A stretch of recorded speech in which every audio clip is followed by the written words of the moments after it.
Okay, I'm showing it's 2 o'clock, so we'll get started. So we can get everything in. Okay, how many project managers do I have in the room? I know I have at least one. Okay, awesome. How many of you are not called a project manager, but you manage projects every day? All of us, right? Okay, great. Well, hopefully project managers will learn a few things the easier way than I did.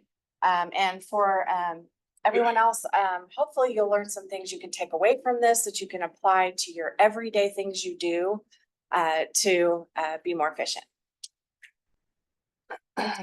My name's Mandie Lyons, just started with that. I'm the Chief Information Officer at Hutchinson Community College. My background is software development. I was a .NET developer for a long time, but I also got to play in fun things like Delphi and COBOL. But I was only about 15 then. I'm only about 35 now. No, I'm just kidding. Not really. But my software development led me to leading software development teams, right? And then that led me into managing software projects. And then most recently, before coming to the college, I was leading digital transformation efforts in agriculture, which was really fun. But all of those things take a level of management, right? Managing the tasks I have to do, managing the tasks others have to do, making sure everybody's on the same page, all of those things.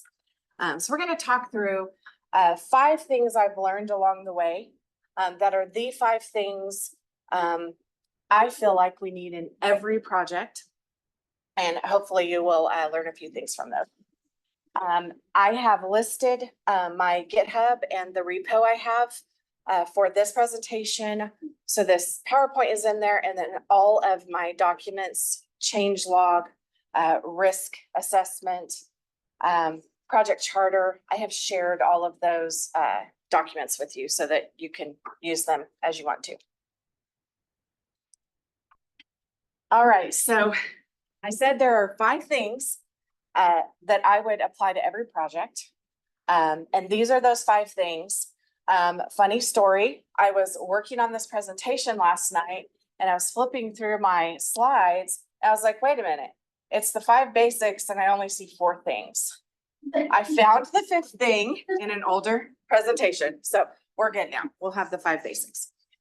So here are the basics. Here are the things I would apply to any project you're working on. Establish the charter, establish the project charter, right? That is your roadmap for your project. That is how we create alignment. And we'll talk more about that in a minute. Build influence. Say, but why do I have to talk to the people? Well, I'm going to tell you why you need to talk to the people. Number 3, lead effective meetings. Meetings should not be the place that projects go to die, right? Okay. The 4th thing, evaluate risks and gaps, anticipate the things that could go wrong. And the 5th one, managing change. And I will say this, if you don't take anything else away from this session, I hope that the meetings piece of this will give you some ideas you can take back to your own institutions. All right, so let's jump right in. The project charter. So the project charter is the single most important project document.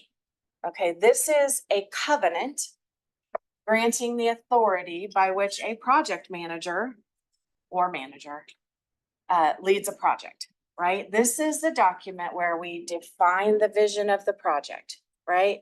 We identify all of our stakeholders. We organize the structure of the project. We document our communication plan. You know, how are we going to communicate? Are we going to have a weekly meeting, or is that going to be a weekly email and we'll have a monthly meeting? You know, we establish all those things. And then we keep a record of our implementation plan in our project charter. So it is really our roadmap to how we're going to tackle a project, and establishing that project charter in the beginning of the project creates alignment on your team because everybody knows what we're doing in this project, right? We have a vision. Everybody knows who's involved. Everybody knows how we're going to communicate back and forth, right? And that helps us create alignment, and alignment means less struggles down the road, right? Makes things very clear. In the GitHub repo, I have a sample project charter. And we're not going to go through this activity in this session, but I would encourage you to look at that document, see how you can take that project charter and apply it to a project at your institution. All right, let's talk about influence. Do we have any introverts in here? Yeah, okay, believe it or not, I'm an introvert. Okay, what you see up here is me on stage. People wear me out. Like, I guarantee you by 9 o'clock tonight, I will be completely peopled out, right? And I will really need to hit the bed. Okay. The reason why we build influence with people is so that we don't exert as much energy. Whether you're an introvert or an extrovert, we need to get things done without fighting with people over them, arguing the direction, so forth, right? One of the ways we do that is we meet people and we find out what they like and we build relationships. Let's kind of talk about what that looks like. Influence is really about working effectively with people who you have no authority over, right? And as ITS, we, especially in higher education, and I can say this coming from private industry to higher ed, we don't get anything done at the institution without buy-in. Is that a fair assessment? We may have a board, we may have a president's cabinet, we may have faculty associations that do all kinds of negotiating for things, right? So we don't get anywhere if we don't build influence with people and present logical and compelling arguments and engage in give and take, right? The best leaders use 4 key skills to do this. One is organizational intelligence. Use your understanding of your organization's formal and informal structures. I've only been at Hutchinson Community College since November of 22. So if you do the math, that's not even 2 years, right? So a lot of what I've been doing in my time there is understanding our formal structures, understanding our informal structures, right? Because there's always a person that is a driver, but not a part of the formal structure, right? So understanding that is really important to your project success. Understand how to get things done at your organization. Embrace the reality of organizational politics, right? We all have that in private industry as well. And then understand what our important initiatives are. Does everybody have a strategic plan at their institution? Yeah, okay, so we know what we're trying to accomplish, right? In large part. Second skill in influencing others is team promotion. So create visibility around the work that we do, cut through noise to be authentic, and to credibly promote the work your team is doing. Having that kind of transparency is good for the whole organization, but it especially will help you build influence with people. Third skill is trust building. Leadership often involves guiding people through risk and change. They have to trust you to follow you through change, right? They have to understand that you're going to do what you say you're going to do, and then you have to build on those things and you have to maintain those things. People tend to not think of all the good things you've done. They think of the one time you really irritated them, right? So working on continually building trust and getting past those obstacles and those disagreements and so forth. Fourth skill is leveraging networks. And we've already heard about this today from the CIO at K-State, right? Recognize and cultivate the power of your network. And everyone in here is a part of your network. People you can call on for a thing, right? Those kinds of connections empower us all to do better, because frankly, none of us have the answers, all the answers, right? We need dissent, we need diversity so that we can get to the right answer at the end. So when you have built influence with people, then you can influence them to support your projects, right? You make logical appeals to them and show them why this is the best thing. You can make emotional appeals to them. We literally just went through an SIS selection project. There were a lot of emotional appeals made during that project because people felt really strongly about our direction. Who's working on a legacy SIS right now? Ours was implemented in 1986, way older than our traditional students, and it's being sunset next month. So we're on the pathway to get that replaced. But emotion, many of us are passionate about what we do. We don't work in higher ed because we're going to be millionaires, right? We work in higher ed because we're working for a greater good. And so we feel very passionate about what we do. So appeal to that passion that people have for their jobs when you need their help on something. Cooperative appeals. Collaborate and consult and create alliances. Everybody knows who at your institution are the decision makers or the influencers of the decision makers, right? So figure out who those people are and build influence with them so that you can cooperate with them on what the path forward looks like. Leaders that effectively use those skills achieve goals and objectives more successfully than leaders who don't, because they've got that buy-in, they've got that alignment. How do you know what tactics are right for you? Think about who you're dealing with, right? Are they passionate about what they do? Are they an emotional person? Can you appeal to them on the student's behalf? Let's give the student a much better experience. Find out what they care about and appeal to what they care about. Review your ability and think through your approach, because what we don't want to do is go out and collaborate with people just for collaboration's sake.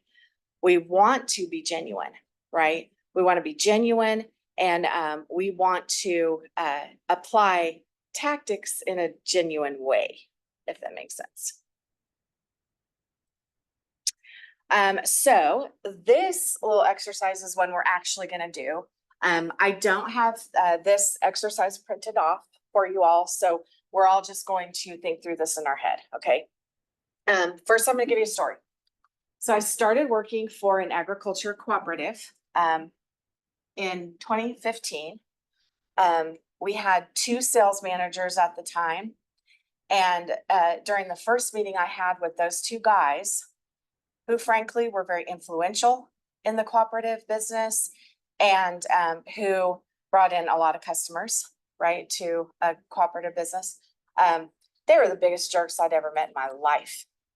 I am not kidding. That is what I left that meeting feeling like. And I thought, there's no way I can work with these guys. These guys think they know it all. I mean, you know, sales guys, right? Sorry, sales guys. It's a personality thing, right? That confidence, that, that thing, it is just thought they were the biggest jerks I'd ever met. Now they are still 2 of my go-to people because I made a plan to influence these guys. So here's what I did. One of them, graduate of K-State, into all things K-State, raises cattle, has kids. So I started kind of learning about him. Like, what does he like? What is his background, right? So we just have conversations. And through those conversations, finding out what he liked and he was about, we built a friendship that I still leverage now. The other guy, same thing. Graduate of K-State, surprise, agriculture, right? Surprise, graduates of K-State. Another graduate of K-State was a new father. His family has farmed for generations. When you find those things out about people, you connect with them on a different level. And so I literally wrote out, here's who I'm going to build influence with. Here are the things I know about this person. And here's how I think I can work with this person going forward, right? It was not easy. It was not easy because seriously, I thought these guys were terrible and I figured they had the same opinion of me going out of that first meeting, right? So how do we fix this and how do we make it so we can work together? The other guy too, still today, a good friend that I can leverage. So when you are thinking about building influence, if you have a person in particular that you need to make a thing happen, think about, what is this person like? How can I get to know this person? Can we meet up in the cafeteria for lunch? Or maybe you don't like cafeteria food. Can we meet up at the coffee shop and have lunch? Or, have a coffee, whatever, and start finding out about this person, what this person likes. It works. I actually learned this tactic from a class I was taking at the time at Wichita State. And I thought, there is no way. There is no way this, guess what? It worked. It worked. So I would encourage you to do that. Make a plan for the people you need to influence and figure out how you're going to do that. Find out about what they like. Find out about their family, visit with them and listen to them in a genuine and authentic way so that you can build that relationship. I'm going to stop right there. Any questions about influence planning? Everybody write down the name of one person you're going to try it with. I guarantee you it will work and you will be glad that you tried it, even if you're not a people person. All right. How much does everyone love meetings? Right. I didn't see any hands. Okay. So if I told you that only about 50% of meeting time is used effectively, would you believe me? Yep. And there is evidence that remote meetings score even lower.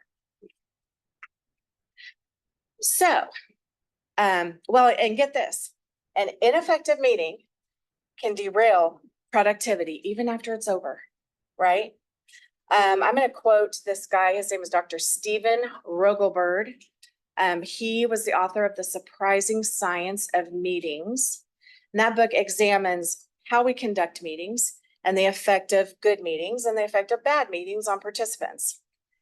His work suggests the existence of what he calls meeting recovery syndrome. I feel that so deeply. Who has left a meeting and was like, what did we just do for the last 2 hours? Right?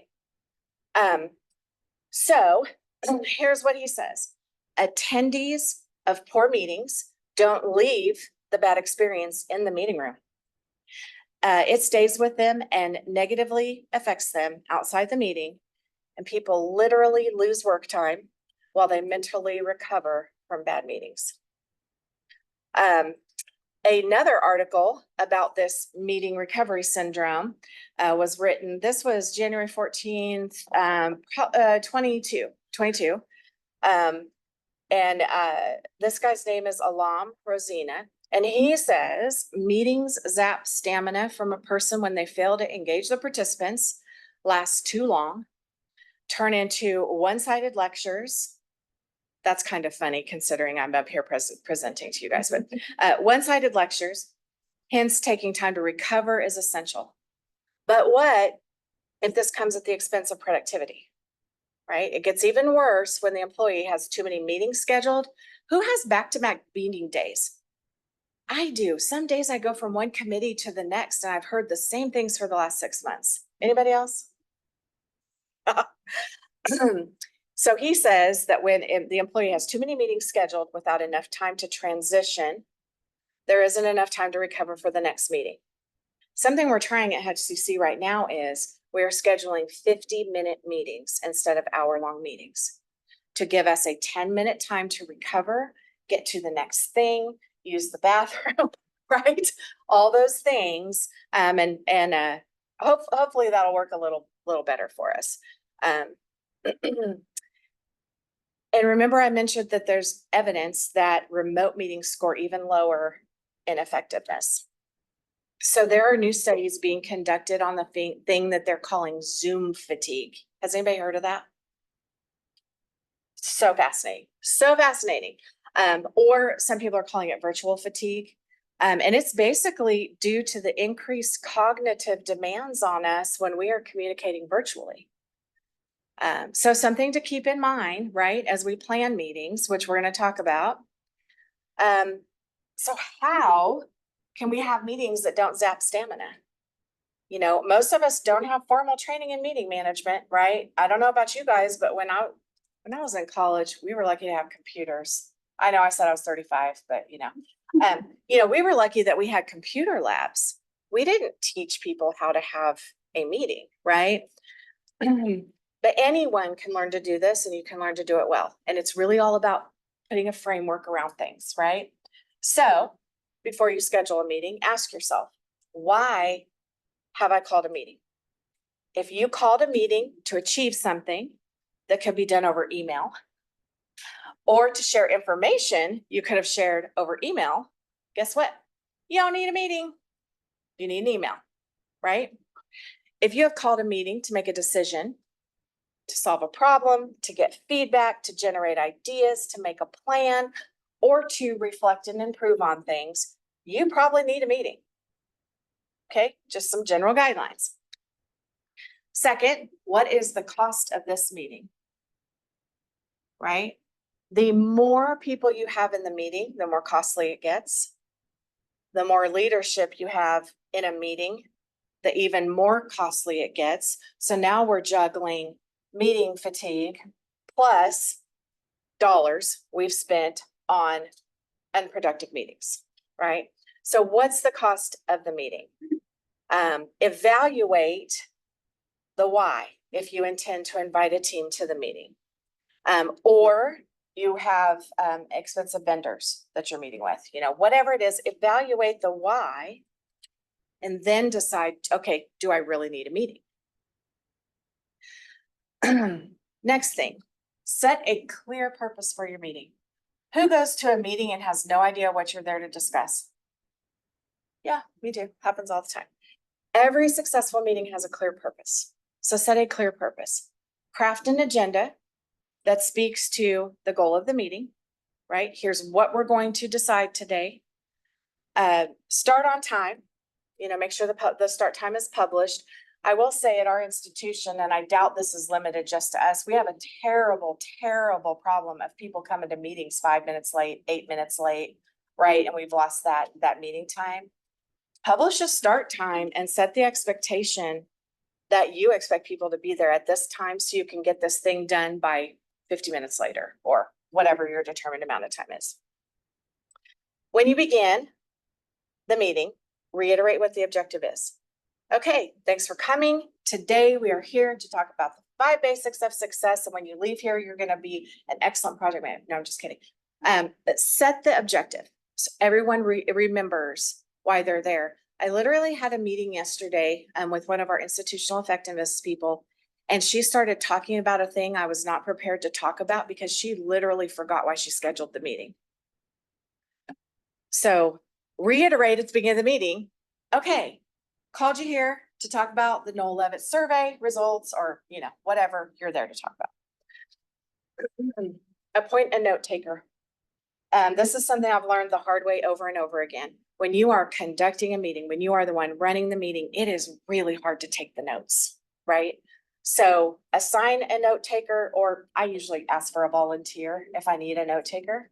But make sure someone else is handling that part so that you can focus on running the meeting, right? Finish the meeting on time, right? During the meeting, keep an action log.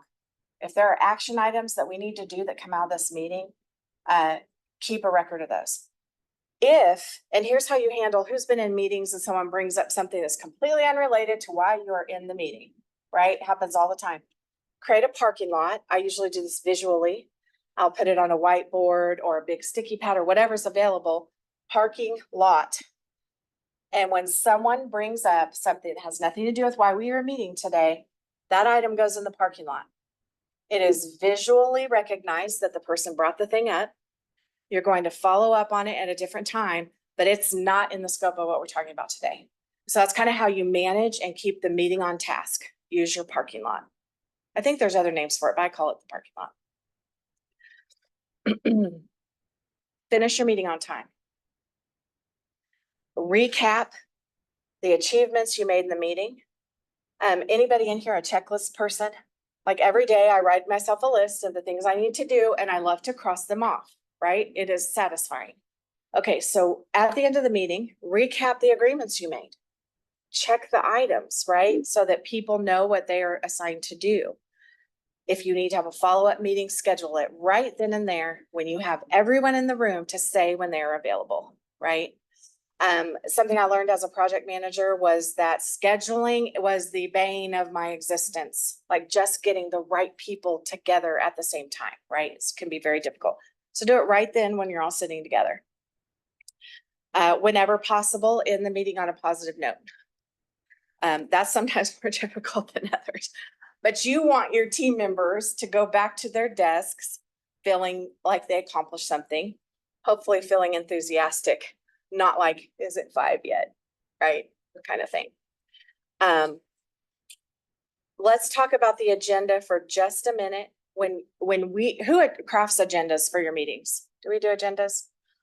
Frankly, I'm better at it sometimes than others. But I always wish people who had scheduled me for meetings had crafted an agenda. Right? Something I need to work on. When we craft an agenda, we are not only setting the goal for our meeting and planning the time frame to accomplish the thing within, and the structure of our meeting. But if pre-work is required, send that out with the agenda as well, right? That way you don't spend the first half hour of your meeting doing the pre-work that everyone could have brought to the meeting with them. And make sure you note that in your agenda, that do your pre-work, right? All right, couple more things. Invite the right people to the meeting. Invite people that can help you achieve the purpose of the meeting, right? It's great to share information across an entire project team and keep everyone involved, right? But there are frankly some meetings that we're going to have as we implement our new SIS that not everyone needs to be involved in, right? Really, the only people that need to worry about student billing is the business office, right? So consider what you're trying to accomplish and invite the people that can help achieve that purpose, right? A little bit ago, I talked about how expensive a meeting can be. So keep that in mind as you invite the right people. Do we really need to invite the president to every meeting we have for the SIS implementation? Probably not. If you pick your meeting attendees wisely, everyone will get something valuable from the meeting, right? Everyone will leave knowing the things that are being done, the things they need to do, and what they need to bring back to the next meeting. Maximize your engagement in your meeting. Let's talk scheduling. So as much as possible, avoid scheduling. And this is a personal pet peeve of mine. And this is not in any project management book. This is in the book of Mandie. And I cannot stand it when people schedule you for a meeting during your lunch hour. Drives me absolutely insane. I just think it is so rude. And food is really important to me. And that makes it even worse. So, right. So make certain that you're not scheduling people on their lunch hour. Give them that consideration. That's been a really hard one. The other thing for me is I hate when people schedule me for a meeting first thing of the day or last thing of the day. I promise I'm not very difficult, but I need time to figure out what my day is going to look like when I get there. And working in IT, y'all know, when you hit the door, you may have an emergency situation that you need to address, right? So I personally always try not to schedule meetings first thing of the day. Sometimes the last thing of the day meetings can't be helped, but I really do try not to schedule them first thing of the day. So if you want focus in your meetings, kind of consider scheduling, right? If I'm hungry, I am not going to think about what you're saying. I'm going to think about the sandwich that's waiting for me when you're done, right? Next thing, encourage free thinking and free speaking. Somehow in our society, we have lost the ability to disagree with each other in a civil manner. But I said this a little bit ago, and I'll say it again. If we don't have the voice of dissent, right? if we don't have diversity, if we don't have different perspectives, how can we get to the right answers? Right? We have to have people that are willing to challenge each other and willing to bring those things to the table. So if we don't create environments where that is an acceptable thing, then we're never going to get that. Right? So encourage free thinking, encourage speaking up. If you have to, you can find some Google for rules of engagement when you're having problem solving sessions, right? And just give 3 or 4 simple rules that everybody's going to adhere to, but then just let all the things come out. You will never know what kind of innovative thinking you might hear when you let that happen. Encourage lively discussion, but only if it's constructive. I think something that we all need to be accountable for as leaders and as supporters of our students is that we need to call each other on our bad behavior, right? If someone is in a meeting, they're behaving badly, well, this is not constructive anymore. So we're going to call a meeting and we're going to, and then for the next meeting, clearly define what the acceptable behavior is, right? Some people just need that reminder. The other thing is, and I've actually been a spectator for this, but meetings are not for resolving personal conflicts, right? That's a separate discussion with HR. So if that kind of thing happens, you can ask people to step outside the meeting with you, or you can call the meeting, either one. But managing the direction of your meeting and not letting it turn into a free-for-all, that's for you. Do it, right? It's not always easy, but be willing to make those hard calls. Get commitment from the people in the meeting that they're actually going to follow up on their assignments and do their assignments, right? There's something about a spoken, yes, I will get that to you. And then my next question as a project manager is, can you get that to me by the end of the month, right? Set a time frame, get people to commit to what they're giving you and when, and then produce shareable results, restate what you came to achieve so that everyone leaves with the same understanding, and go back over those action items for everyone. So everyone knows what they are expected to do. Then your designated note taker, ask them to send the notes out to everyone so that everyone has those. And typically I will have the note taker include the parking lot items. People need to know that they've been heard, right? And that is a way to show we heard you, we understand that's a thing, we'll tackle that separately. I said this before, I'm going to say it again. Meetings should not be where productivity goes to die, right? If you know the meeting's purpose, because you crafted an agenda designed to meet the goal, then all you have to do is stay on course and be careful not to get sidetracked. Which I made it sound simple to create the parking lot. That's usually not a simple thing to get meetings back on track. Whoops. Ooh, that went really fast. Okay. If we were in a classroom setting, we would be going through and crafting an agenda now. In the GitHub repo, there is a sample agenda that you all can look at. You can use it, you can use the format, however you want to do that. I hope that if you don't take anything else away from this discussion, that you got some really good ideas on meetings and how we can have effective meetings. All right. How are we doing on time? We're doing okay. Okay. Evaluating risks and gaps. That was our 4th thing. These are the slides I accidentally left out the first time. So I'm going to go through this really quickly. Who has a risk assessment process in place? Excellent. So there is a risk assessment in the repo. Feel free to use it, read through it, whatever you want to do with it. All of those documents that I shared are documents I curated. So there is no problem with you using them however you want to use them. I just gave you all permission. So when we evaluate risk, we use 7 steps to do that. We identify our risks, number 1. We identify the impact to our project. Will it cost money? Will the project be delayed? Will the scope change?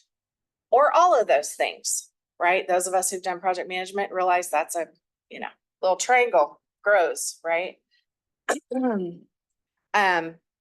Use a probability impact matrix if you need to decide on probability. I think that's included in the repo. A moment of risk. So think about what the conditions are that would cause that risk to be more likely to occur, right? Maybe you have a key player and they get sick, or they have a family emergency, or, have a backup plan for that person, right? But that is a risk. So decide what conditions would make that more likely. And then start treating the risk. Like I said, if you have a key player, find a backup for that key player, right? Face the risk, accept that, we are responsible for this project, and then move on. Figure out what you can do to mitigate it. Take some kind of action to either prevent that risk or to make it less likely that you'll actually have that happen. Just a simple example, you're out swimming in the lake, put on a life vest, right? The life vest is managing your risk. Swimming in the lake. All right. Let's skip down to secondary risk. So we've evaluated risks. Then evaluate risks that could happen because of treatments you prescribe. Then look at residual risk. And we could do a whole session on just risk assessment, right? Because there are a lot of moving pieces. So I'm going through it quickly. You can read my notes in the PowerPoint, but these are some things that take time, and you need your subject matter experts to help you do these things. So evaluate a risk that might be caused by a treatment. Here's an example. If you outsource a project, you assume the risk that the outsourcing company will fail to deliver, right? What are you going to do? That's a secondary risk. Okay. Next thing, we're going to skip over residual risk. I rarely get that far into risk when I'm doing a risk assessment. Residual risk is basically calculating probability and impact of the remaining risk after the treatment, and the goal is to reduce it to zero, right? That's hard in software projects in particular to do that. Last step, monitoring and review. So identify new risks that become clear as a project progresses, right? Don't ignore them. We've got a new risk in place. Let's talk about how we're going to treat this risk and get a plan in place for that risk. Okay. All right. And there is a risk assessment in the repo. So you can go through that if you want to. All right. So let's talk about change. I think that we learned over the last 4 years how quickly our world can change in a short amount of time, right? COVID happened, life as we knew it. I mean, I don't know about y'all, but my life isn't the same as it was pre-COVID. The technologies we use aren't the same, as they were pre-COVID. So we saw how quickly those changes can happen. Add to that, for example, at our institution, we're a 2-year institution. So we have a student body that is constantly rotating, right? Really quickly. We have legacy systems that we need to do something about. We have old infrastructure we need to do things about, right? And then we're all under a heightened risk of cyber attacks since COVID. If you've ever looked at the stats, cyber attacks went up exponentially during COVID. Why? Because we all moved to a virtual environment for a time, right? And a lot of us have stayed there. So we have all these changes that have been introduced into our world. So we're all managing change, whether we're managing projects or not, right? We have change going on in our lives. Then let's talk specifically projects. Projects have a tendency to grow, right? We call it scope creep. The scope changes, the time and resources change, the cost changes, all of these things. And then we end up with the never-ending project, right? The thing we've been implementing for the last 5 years, or there's an old adage that project managers say that a project stays 99% complete forever, right? And we don't want that to happen. So implement a change management process to avoid this. The purpose of that process is to control changes in the project so we can complete them on time, in budget, and with minimal disruption. And that's hard enough as it is, right? It's really a lot harder if you don't have a change management process. 4 main types of project change management.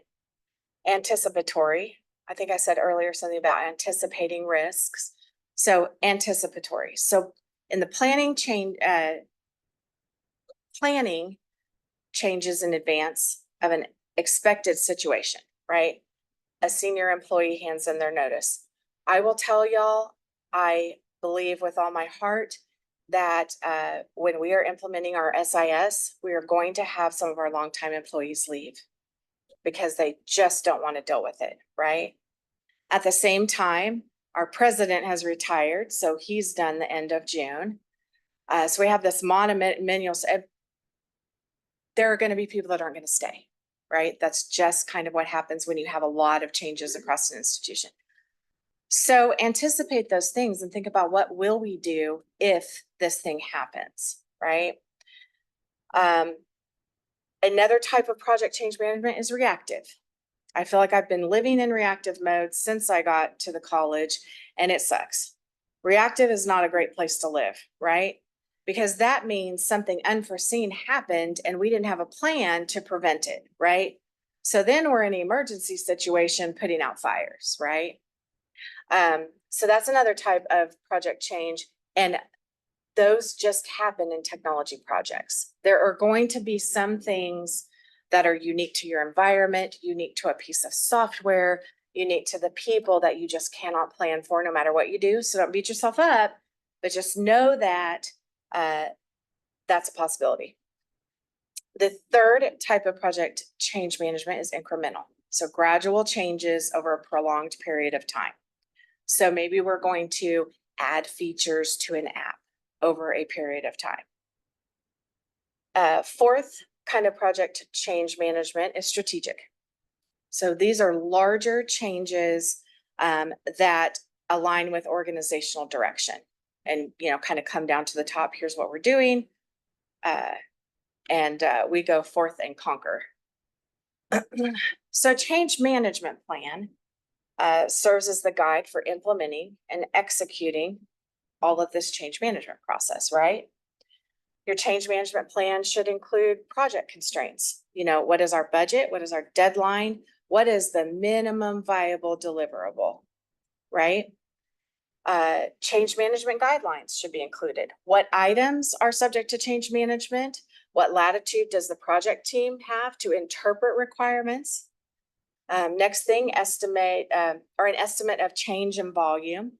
How many hours will this change take? What'll it cost us? Next thing is roles and responsibility. Who evaluates the change? Who approves the change? Those are really important in big projects, especially. Whoops, let me go back real fast. I promise I'm almost done.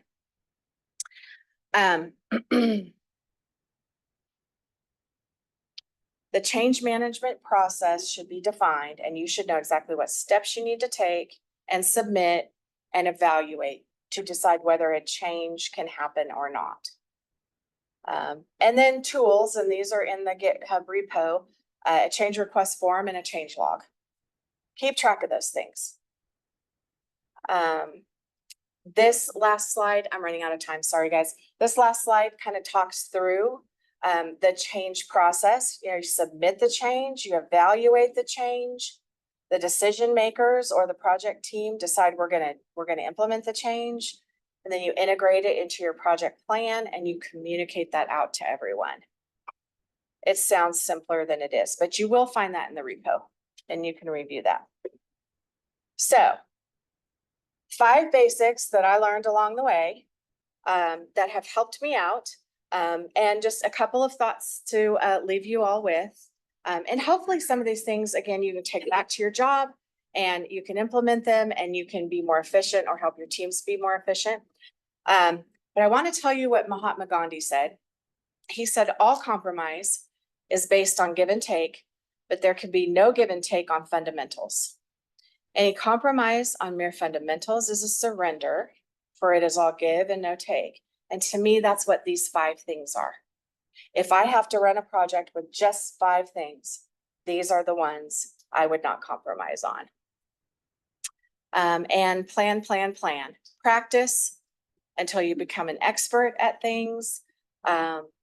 And remember that when we ignore basic skills, we typically experience a failure. Okay, last thing. I love this quote from Bruce Lee. That just aged me. I fear not the man who has practiced 10,000 kicks once, but I fear the man who has practiced one kick 10,000 times. So take all these basics back, apply them as you can, practice them. They will become second nature, and you will be the man who practiced one kick 10,000 times. Thank you all. Thank you all.